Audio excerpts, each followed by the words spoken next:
Oh, mais tu te trompes, Emporio. Puisqu'on dirait que le destin porte finalement bel et bien en ma faveur depuis le début, il n'a de cesse de mettre ma détermination à l'épreuve. D'ailleurs, les alliés qui vont le plus m'aider dans ma mission divine, ce sont mes ennemis, les descendants de la si noble lignée des Tsosta. Tout à l'heure, quand tu m'as encastré dans ce cadre de fenêtre, j'ai eu comme une révélation. Mes alliés depuis toujours, ce sont les Kuzo.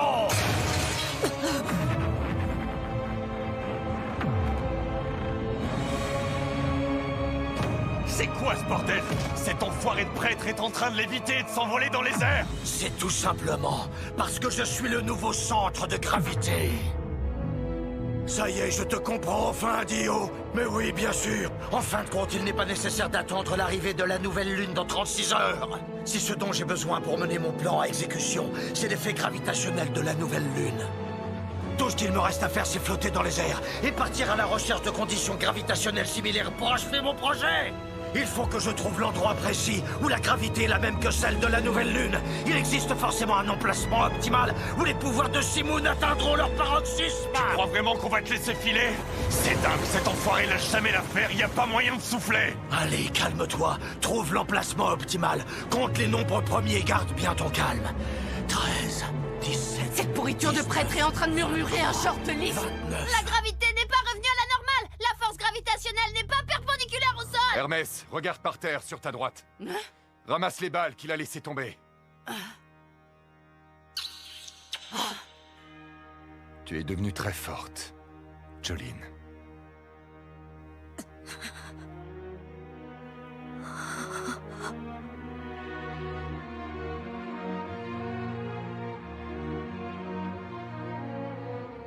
Cramponne-toi à cette barrière. Vas-y, Hermès. Ramasse le pistolet et tire-lui dessus.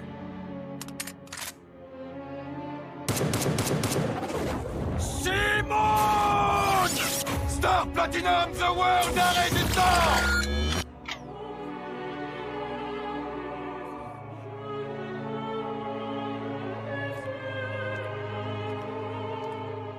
Je parie que tu vas utiliser ton stand pour bloquer ou dévier les balles qui t'arrivent dessus.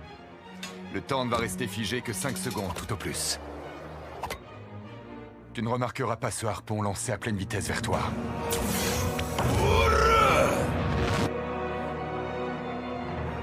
Lorsque le temps reprendra son cours, ce harpon viendra transpercer ta chair. Dans 3 secondes. 2 secondes. 1 seconde. Non! Ça y est, le temps repart.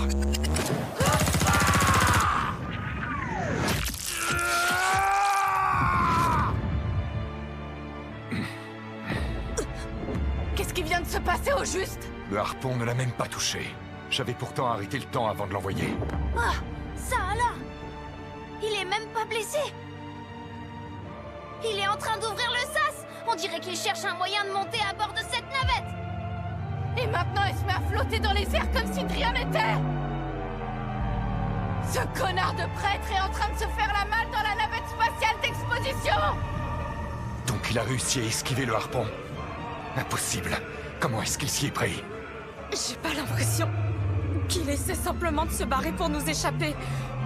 Putain, est-ce qu'il aurait découvert quelque chose qui lui donnerait l'avantage sur nous?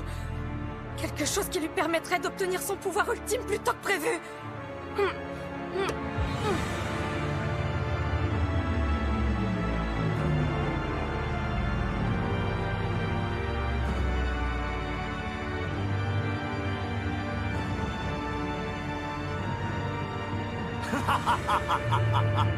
C'est uniquement grâce à votre famille que j'ai pu en arriver jusqu'ici.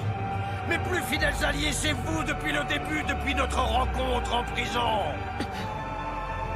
Notre Père qui êtes aux cieux, je vous en prie, guidez-moi sur la bonne voie. J'implore votre protection et votre clairvoyance afin de ne pas me tromper de chemin. Désormais, je m'en remets entièrement à votre volonté toute puissante.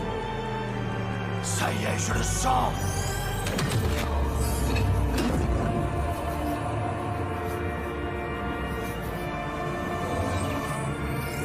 Oui, je suis presque en position.